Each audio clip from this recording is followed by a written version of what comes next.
अस्सलाम वालेकुम स्टूडेंट्स, कैसे हैं आप सब। मेरा नाम है बिस्मा असगर और हम डिस्कस कर रहे हैं फंक्शनल ग्रुप के कुछ टेस्ट के कैसे पता लगेगा कि कौन सा फंक्शनल ग्रुप प्रेजेंट है किसी भी ऑर्गेनिक कंपाउंड में। उसमें आज हम बात करने लगे हैं एल्डिहाइड्स और कीटोन्स के टेस्ट और साथ ही साथ हम ये भी देखेंगे कि प्राइमरी अमाइनो ग्रुप के टेस्ट के लिए कौन सा टेस्ट होता है, मतलब उसको कैसे पता लगता है कि प्राइमरी अमाइन ग्रुप प्रेजेंट है। ठीक है, तो ये सारी बातें करते हैं, लेकिन उसके लिए हमें चलना पड़ेगा लेक्चर की तरफ। आए चलते हैं लेक्चर की तरफ। हम पढ़ रहे हैं टेस्ट और टेस्ट में हमने देख लिया है कि अनसैचुरेशन के टेस्ट कौन से होते हैं। साथ ही साथ हमने ये भी देखा कि हमारे पास अल्कोहल के, कार्बोक्सिलिक एसिड के और एस्टर्स के टेस्ट कौन से होते हैं।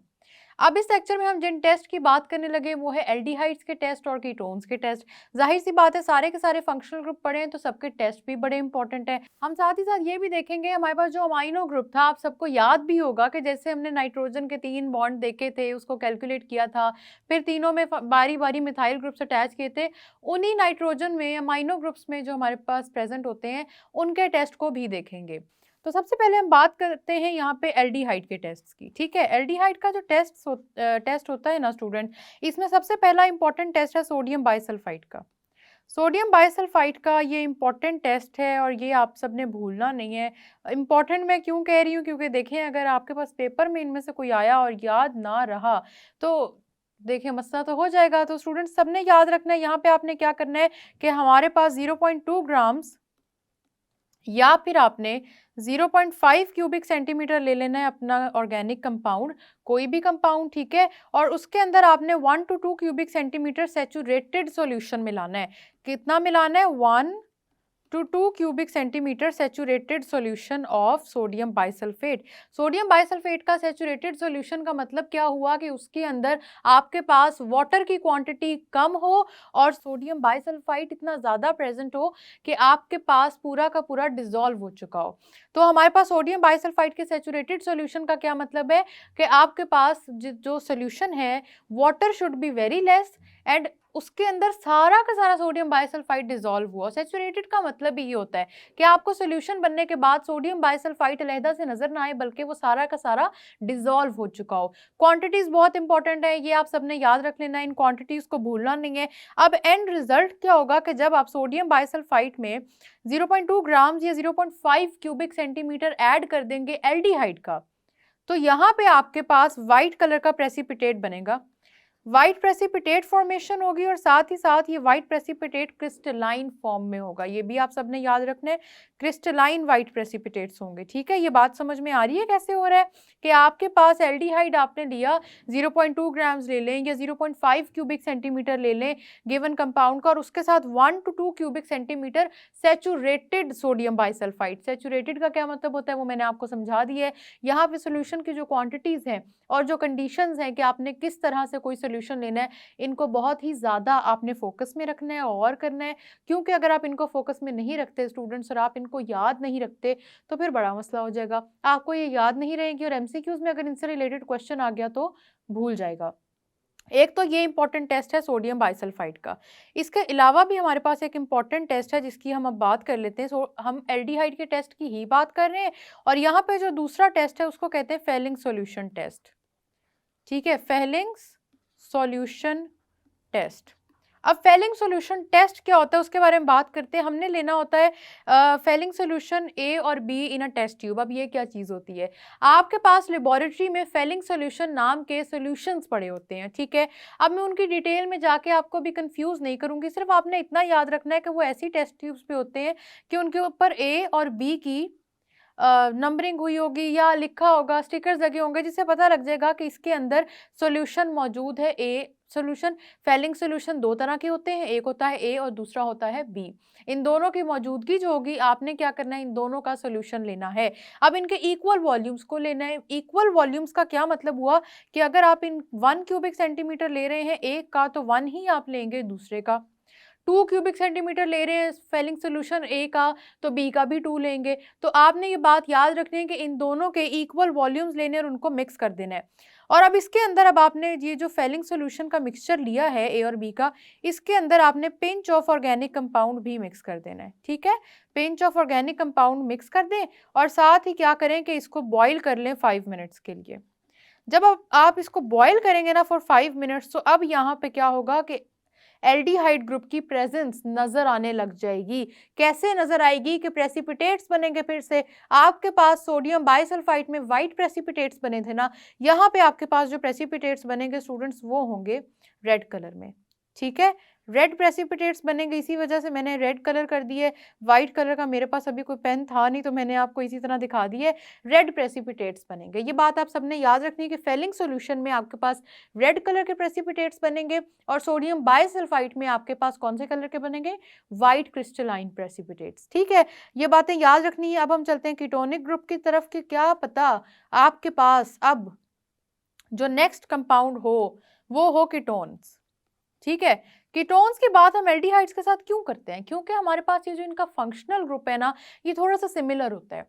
तो अक्सर स्टूडेंट्स इनमें कंफ्यूज हो जाते हैं, उनको समझ नहीं आती या उनको याद नहीं रहती कि क्या बात हो रही है, और फिर स्टूडेंट्स एल्डिहाइड को कीटोन के साथ कंफ्यूज कर देते हैं और कीटोन को एल्डिहाइड के साथ कंफ्यूज कर देते हैं। पहली बात तो ये, इनका फ़र्क समझ के चलें।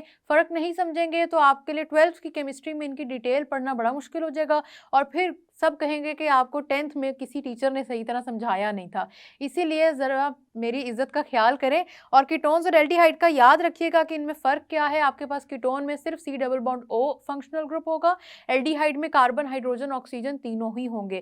थोड़ा सा इनकी अटैचमेंट सिमिलर होती है, इसी वजह से रिएक्शंस भी कुछ सिमिलर है, लेकिन है ये दोनों at the end of the day different functional groups, इसीलिए इन दोनों का फ़र्क याद रखना भी बहुत ज़रूरी है। ठीक है, अब हम बात करते हैं, इसमें हमने एक टेस्ट परफॉर्म करना है जिसको कहते हैं फिनाइल हाइड्रोजन टेस्ट।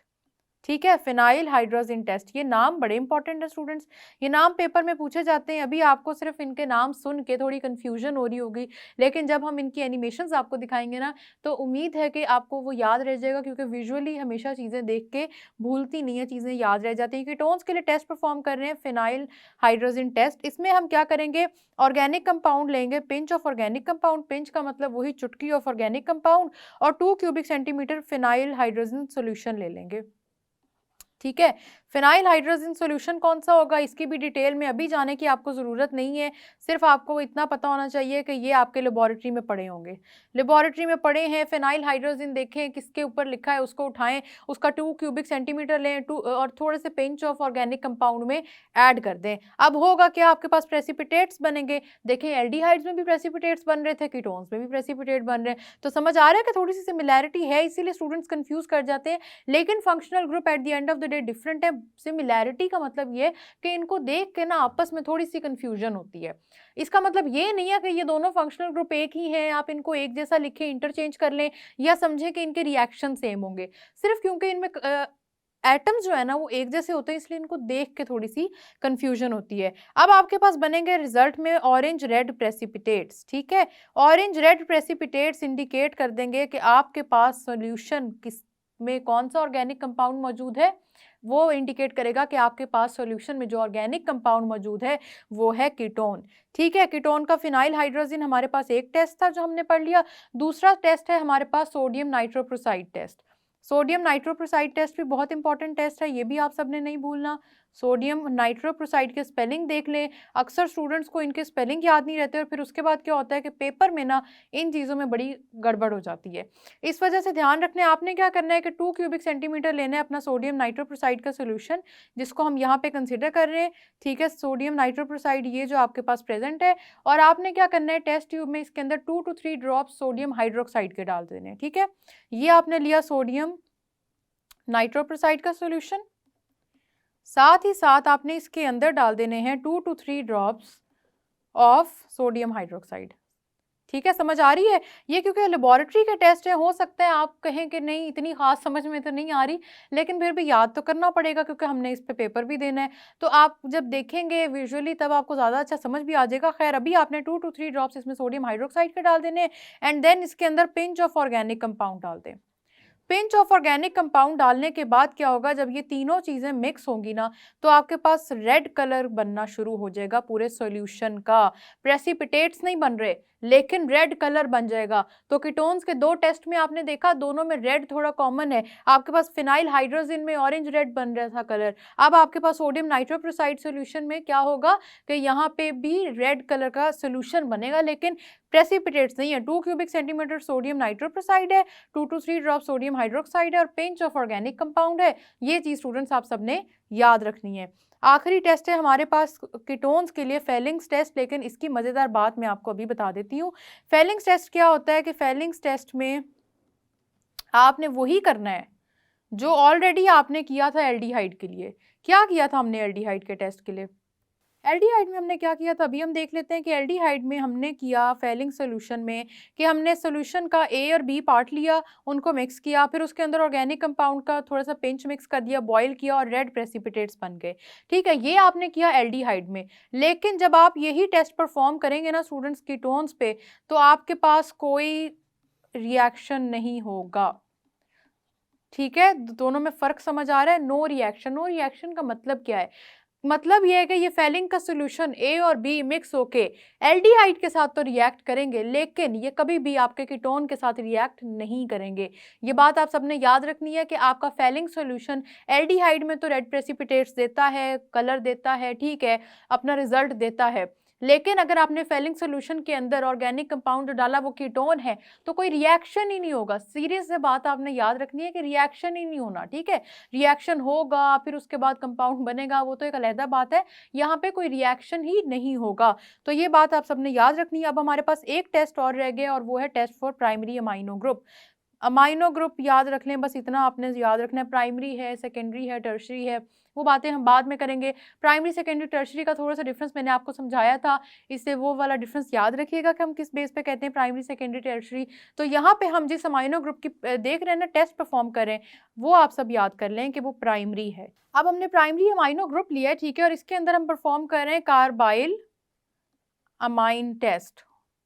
गौर से सुनने वाली बात है, वैसे ये सिर्फ देखें, अब आपके पास अमाइनो ग्रुप प्राइमरी भी हो सकते हैं, सेकेंडरी भी हो सकते हैं, टर्शरी भी हो सकते हैं। ये वाला टेस्ट सिर्फ और सिर्फ प्राइमरी अमाइनो ग्रुप का टेस्ट है और इस टेस्ट का नाम है कार्बाइल अमाइन टेस्ट। इसमें होता क्या है, आपने जो भी कंपाउंड ऑर्गेनिक कंपाउंड गिवन है ना उसका लेना है 0.2 ग्राम्स और इसको हीट करना है, इसको गर्म करना है। ठीक है, हीट करने के बाद आपने इसके अंदर 0.5 क्यूबिक सेंटीमीटर क्लोरोफॉर्म ऐड कर देनी है। क्लोरोफॉर्म का भी फॉर्मूला हम पढ़ेंगे आगे जाके, लेकिन अभी आपने सिर्फ इतना याद रखना है, आपने इसके अंदर क्लोरोफॉर्म ऐड कर देनी है। और साथ ही साथ आपने 2 to 3 cubic centimetre alcoholic potassium hydroxide add करनी है। अब एल्कोहलिक पोटेशियम हाइड्रोक्साइड का क्या मतलब है? देखिए स्टूडेंट्स, अल्कोहलिक पोटेशियम हाइड्रोक्साइड का कुछ मतलब ये होता है कि पोटेशियम हाइड्रोक्साइड आपके अल्कोहल के साथ मिक्स हुई होगी। ठीक है, अल्कोहल के साथ मिक्स हुई होगी क्योंकि दोनों के पास हाइड्रोक्सिल ग्रुप है। पोटेशियम हाइड्रोक्साइड में आपके पास हाइड्रोक्साइड आइन है, अल्कोहल में हाइड्रोक्सिल ग्रुप होता है, इसलिए इनका सोल्यूशन बना होगा। उसका आपने 2 to 3 क्यूबिक सेंटीमीटर लेना है, साथ क्लोरोफॉर्म का 0.5 क्यूबिक सेंटीमीटर, और इसको मिक्स करना है उस ऑर्गेनिक कंपाउंड के 0.2 ग्राम क्वांटिटी में जिसको आपने ऑलरेडी हीट किया हुआ था। अब क्या होगा कि यहाँ पे रिएक्शन होगा इन सब का, ठीक है, इकट्ठा रिएक्शन विल अकर, और रिएक्शन के बाद इसका पता कैसे चलेगा कि रिएक्शन के एंड पे हुआ क्या है? होगा कुछ यूं कि extremely unpleasant order. Extremely unpleasant order, ये बात आप सब ने याद रखनी है।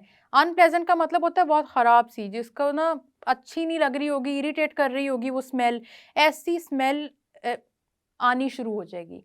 तो ये अमाइनो ग्रुप का टेस्ट है, ये आप सब ने याद रखना है। आपके पास, आप सबको याद है कि एस्टर्स के टेस्ट में फ्रूटी स्मेल आती है और अमाइनो ग्रुप में जो टेस्ट के बाद स्मेल आएगी वो होगी बहुत ही ज़्यादा इरिटेटिंग और ख़राब, जिसको कहते हैं कि एक्सट्रीमली अनप्लेजेंट ऑर्डर।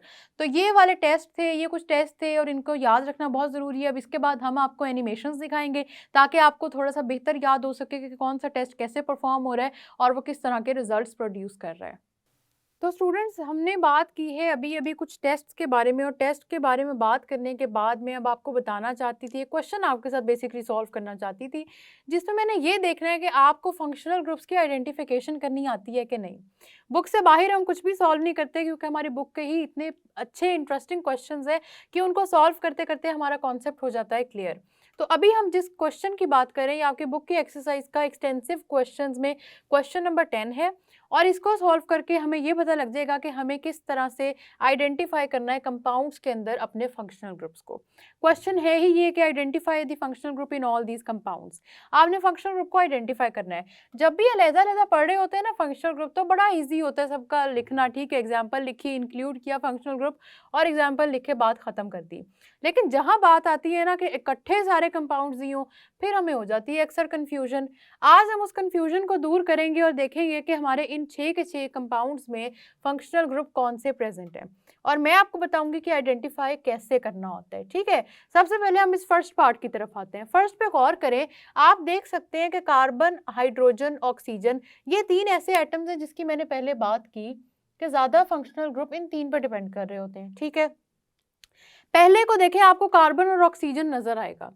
सबसे पहला तो टिप आपने याद रखनी है कि आपके ऑर्गेनिक कंपाउंड्स में अगर ऑक्सीजन आ गया है ना, तो यूं समझ लें कि वो एक नई चीज है, क्योंकि हमने बात की थी हाइड्रोकार्बन्स भी, इनको हमने इसीलिए कहा था कि इनके अंदर कार्बन और हाइड्रोजन, ये दोनों चीजें होनी इंपॉर्टेंट है। अगर आपको कार्बन के अलावा, हाइड्रोजन के अलावा ऑक्सीजन नजर आ रहा है, सबसे पहली इंपॉर्टेंट चीज ये है कि उसको देख के समझ जाएं कि आपका यहाँ पे कोई ना कोई फंक्शनल ग्रुप प्रेजेंट है। फर्स्ट आप देखें इसके अंदर फंक्शनल ग्रुप कौन सा है, उसको आइडेंटिफाई करें, कार्बन डबल बॉन्ड ऑक्सीजन, ठीक है। कार्बन डबल बॉन्ड ऑक्सीजन तो हमने आइडेंटिफाई कर लिया, लेकिन कार्बन डबल बॉन्ड ऑक्सीजन आपके पास एल्डिहाइड्स में भी होता है, कीटोन्स में भी होता है, कार्बोक्सिलिक एसिड्स में भी होता है, ठीक है। किस तरह से होता है ये देख लें आप। कार्बन डबल बॉन्ड ऑक्सीजन होगा आपका एल्डिहाइड्स में और साथ हाइड्रोजन लगा होगा, ये हो गया एल्डिहाइड। तो इसका मतलब है कि हमने सबसे पहले ये देखना है कि क्या ये कंपाउंड एल्डिहाइड है या नहीं। उसके लिए जरूरी है कि एक तरफ हाइड्रोजन लगाओ, देख लें क्या आपके पास यहाँ पे हाइड्रोजन लगा हुआ है, दोनों में से किसी साइड पे नहीं लगा हुआ। इसका मतलब है carbon double bond oxygen aldehyde में प्रेजेंट तो होता है, लेकिन ये वाला कंपाउंड हमारे पास एल्डिहाइड नहीं है। आगे बात करते हैं, हमारे पास कीटोन्स की बात कर लेते हैं। तो कार्बन डबल बॉन्ड ऑक्सीजन इस तरह से लगा और दोनों तरफ एल्काइल ग्रुप्स हों, तो देख लेते हैं क्या ऐसा है। देख लें आप, कार्बन डबल बॉन्ड ऑक्सीजन है, ये आपने आइडेंटिफाई कर लिया कि ये है आपका फंक्शनल ग्रुप, और साथ दोनों तरफ एल्काइल ग्रुप्स हैं, ये भी आर है और ये भी आर है। कौन से एल्काइल ग्रुप्स हैं ये दोनों? मिथाइल ग्रुप्स हैं ये दोनों। तो मिथाइल ग्रुप से हमें पता लग गया कि ये भी आर वो भी आर, तो ये कौन सा फंक्शनल ग्रुप है? ये कीटोन है फंक्शनल ग्रुप। फिर भी हम बात कर लेते हैं कार्बोक्सिलिक एसिड की। स्टूडेंट्स, कार्बोक्सिलिक एसिड में इस तरह से फंक्शनल ग्रुप बना होता है। उसमें क्या होता है, कार्बन डबल बॉन्ड ऑक्सीजन और साथ में ऑक्सीजन और हाइड्रोजन दोनों बने होने जरूरी हैं। आप देख सकते हैं कि हमारे पास कार्बन के साथ दोनों तरफ कार्बन का बॉन्ड है, ऑक्सीजन का बॉन्ड कहीं भी नहीं है। तो हमने आइडेंटिफाई कर लिया कि इस क्वेश्चन में हमारे पास फर्स्ट में जो फंक्शनल ग्रुप है वो है कीटोन का, ठीक है। समझ में आ गई है बात। अब चलते हैं सेकंड क्वेश्चन की तरफ। सेकंड देखें, मैंने आपसे कहा है कि कीटोन और एल्डिहाइड में डिफरेंस ये है कि कार्बन डबल बॉन्ड ऑक्सीजन के साथ एक तरफ हाइड्रोजन लगा होना चाहिए। अब आप देख लें, इधर तो दोनों जगहों पे हाइड्रोजन नहीं लगा हुआ, यहाँ पे हाइड्रोजन लगा हुआ है। अगर हाइड्रोजन लगा हुआ है स्टूडेंट्स, तो कार्बन डबल बॉन्ड ऑक्सीजन तो आपने पहले ही आइडेंटिफाई कर लिया ना कि ये डिफरेंट चीज़ है। आपने देखा, ठीक है, कार्बन है, ऑक्सीजन है साथ, इसका मतलब ये डिफरेंट चीज़ तो है, आपने इतना आइडेंटिफाई कर लिया। लेकिन अगर उसके एक तरफ हाइड्रोजन लगा है, तो आप सबने याद रखना है कि एक तरफ हाइड्रोजन इस बात की निशानी है कि ये भी फंक्शनल ग्रुप का पार्ट है, ठीक है। ये भी फंक्शनल ग्रुप का पार्ट है। कौन सा फंक्शनल ग्रुप है? एल्डिहाइड। तो हम सबको समझ आ गई कि हमारे पास ये जो सेकंड क्वेश्चन है, इसमें जो फंक्शनल ग्रुप है वो है एल्डिहाइड। यहाँ तक बात समझ में आ रही है आप सबको कि किस तरह से हम फंक्शनल ग्रुप आइडेंटिफाई कर रहे हैं? सबसे पहले तो देखें कार्बन हाइड्रोजन के अलावा कौन से एटम्स अटैच्ड हैं। अगर वो डिफरेंट हैं, वो नए हैं, मतलब कार्बन हाइड्रोजन तो होने चाहिए, लेकिन यहाँ पे क्योंकि दोनों में ऑक्सीजन था तो हमने कार्बन और ऑक्सीजन को आइडेंटिफाई किया और उसके बाद देखा कि कार्बन के साथ और किस चीज़ की अटैचमेंट है। अगर तो एक तरफ हाइड्रोजन है तो वो एल्डिहाइड, और अगर हाइड्रोजन नहीं है तो कीटोन। ये इन दोनों का मेजर डिफरेंस है, ये इसी तरह से याद भी रखना है। एल्डिहाइड और कीटोन्स के बारे में बार बार कह रही हूँ, स्टूडेंट्स कंफ्यूज हो जाते हैं, आपने कंफ्यूज नहीं होना, ये इनका डिफरेंस है, ये याद कर लें। नेक्स्ट क्वेश्चन की तरफ चलते हैं। नेक्स्ट क्वेश्चन में आप देख सकते हैं हमारे पास कार्बन डबल बॉन्ड ऑक्सीजन है। चलें ठीक है, वो तो हमने देख लिया कि एक बड़ी नई चीज़ थी, तो यहाँ पे कार्बन डबल बॉन्ड ऑक्सीजन आ गया। लेकिन साथ आप देखें कार्बन की ऑक्सीजन है और फिर हाइड्रोजन है। ये मैंने आप देख लें, यहाँ पे आपको बताया कि कार्बन डबल बॉन्ड ऑक्सीजन और साथ में ऑक्सीजन और हाइड्रोजन हो तो ये होता है आपका कार्बोक्सिलिक एसिड। तो ठीक है, हमने आइडेंटिफाई कर लिया कि ये कौन सा हमारे पास फंक्शनल ग्रुप है। ये स्टूडेंट्स हमारे पास अब है कार्बोक्सिलिक एसिड। ये बात आप सबको समझ आई कि किस तरह हमने आइडेंटिफाई किया कि कार्बन के साथ, क्योंकि ऑक्सीजन अटैच था ना, कार्बन के साथ ऑक्सीजन अटैच ना होता तो शायद हम उस पर डाउट ना मारा जाता, लेकिन क्योंकि ऑक्सीजन अटैच है तो आप सबने याद रखना है कि अब ये कार्बोक्सिलिक एसिड है। इसी तरह से फोर्थ में देखते हैं, अब देख लें, अब यहाँ पे ना ये बड़ा इंटरेस्टिंग है, गौर कीजिएगा। कार्बन डबल बॉन्ड ऑक्सीजन तो चलिए सबको समझ में आ गया, कि ये तो अभी तक हमने इतनी बात कर ली, ये अगर कहीं पे प्रेजेंट हो तो इसका मतलब है कि डिफरेंट चीज़ है। ये आप देख सकते हैं कि अल्काइल चेन है वो R है जिसकी हम हमेशा बात करते हैं। इस तरफ देखें हाइड्रोजन अटैच है।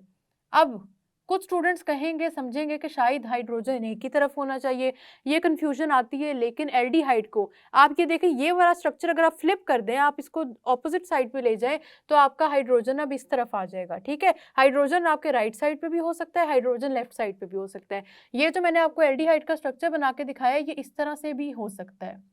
ठीक है, सो इट डजेंट मैटर कि हाइड्रोजन राइट साइड पे है या लेफ्ट साइड पे है, ये वाला भी आपका एल्डिहाइड ग्रुप हो जाएगा। नेक्स्ट की तरफ देखें, आप ये देख लें, यहाँ पे ना ऑक्सीजन है ना कोई और एटम है, यहाँ पे आपको लेकिन डबल बॉन्ड जरूर नजर आ रहा है। और जहाँ हमें डबल बॉन्ड नजर आता है, हम सबको पता है कि वो कौन सा कंपाउंड होता है, वो एल्कीन होता है, क्योंकि फंक्शनल ग्रुप क्या होता है, डबल बॉन्ड। तो आपने इसको एल्कीन कहना है और फंक्शनल ग्रुप आपने बता देना है कि डबल बॉन्ड क्योंकि प्रेजेंट है, इस वजह से आपने इसको एल्कीन कहा है। तो आइडेंटिफिकेशन फैक्टर इसका बॉन्ड है, ये बात याद रखनी है। ट्रिपल बॉन्ड होता है तो आइडेंटिफिकेशन फैक्टर आपका ट्रिपल बॉन्ड होता। लेकिन एक और इंपॉर्टेंट चीज कि डबल बॉन्ड आपका कार्बन और ऑक्सीजन का भी है, इनमें कंफ्यूज नहीं होना। एल्कीन्स में आपके पास सिर्फ carbon to carbon double bond होगा, एल्डिहाइड, कीटोन, कार्बोक्सिलिक एसिड, इन सब में आपके पास कार्बन डबल बॉन्ड ऑक्सीजन है, तब फंक्शनल जो ग्रुप है वो बिल्कुल चेंज हो जाता है। लास्ट हम देख लेते हैं, लास्ट पे जरा गौर कीजिएगा, सी डबल बॉन्ड हो तो हम सबको समझ आ गया कि डिफरेंट चीज है। यहाँ पे आगे ओ अटैच है, लेकिन उसके आगे तो आर ग्रुप आ गया है, इधर भी आर ग्रुप है। तो अब जब हमने इसकी बात की तो आप सबको याद आ गया होगा, ये है सी डबल ओ, जिसकी हमने क्या बात की थी कि सी डबल ओ होता है आपके एस्टर्स के अंदर। तो ये कौन सा फंक्शनल ग्रुप है, ये है एस्टर्स। तो इस तरह से ये सारे के सारे आंसर्स मैंने आपको बता दिए, किस तरह आइडेंटिफाई किए, इनको दोबारा सॉल्व करें, आपको समझ में आ जाएगा। तो स्टूडेंट्स, जितने भी मैंने आपको टेस्ट अभी याद करवाए हैं, यहाँ पे आके हमारे फंक्शनल ग्रुप के जो टेस्ट है ना वो ख़त्म हो गए हैं। उम्मीद है आप सबको याद हुए होंगे, नहीं याद हुए, अगर कच्चा पक्का याद रह गया है ना थोड़ा सा कि कितना कहाँ पे क्या रिजल्ट था, कितनी क्या चीज़ यूज़ करनी है, तो उसको अभी अपने कॉन्सेप्ट को स्ट्रॉन्ग कर लें, अच्छी तरह से याद कर लें, क्योंकि आगे हर लेक्चर में है नया और एक इंटरेस्टिंग सा कॉन्सेप्ट। नेक्स्ट लेक्चर तक जाने से पहले इनको करें अच्छी तरह से याद। मैं आपसे मिलूंगी नेक्स्ट लेक्चर में, तब तक के लिए अल्लाह हाफिज़।